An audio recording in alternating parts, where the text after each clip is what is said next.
Nolwenn a vu apparaître il y a quelques jours cette armoire à colis dans le jardin de sa voisine. C'est un peu la mauvaise surprise quand je suis rentrée de vacances, voilà, de découvrir qu'il y avait ça implanté chez nous, là, dans notre petit quartier. Il y en a 2-3 à 200 mètres les uns des autres. Donc pourquoi mettre celui-là ici? Je vois pas l'intérêt en fait. La plupart des habitants du quartier sont inquiets des nuisances que cela pourrait engendrer. Pas besoin d'autorisation particulière ici pour mettre un locker dans son jardin.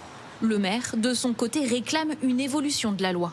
On ne peut pas imaginer dans notre commune que ces lockers se déploient dans des endroits qui ne sont pas du tout adaptés pour ça. Il faut aussi que l'entreprise Mondial Relais respecte les territoires sur lesquels ils se déploient et là je crois que ce n'est pas respectueux. Mondial Relais assure que moins d'1% de ces lockers sont installés chez des privés. Les installations sur des sites appartenant à des particuliers représentent une part très limitée de notre parc. Nous allons analyser avec attention le cas de la ville d'Orvault. La propriétaire des lieux, qui n'a pas souhaité répondre à nos questions, touche chaque mois quelques dizaines d'euros en guise de loyer.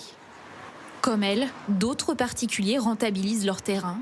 Affichage publicitaire, parking privé, les idées ne manquent pas. Mais est-ce que tout est permis ? Non, tout n'est pas permis. Il va falloir regarder plusieurs points. Tout d'abord, la réglementation de votre commune. Il ne faut pas que ça constitue un trouble anormal du voisinage. Il va sûrement falloir souscrire des assurances supplémentaires.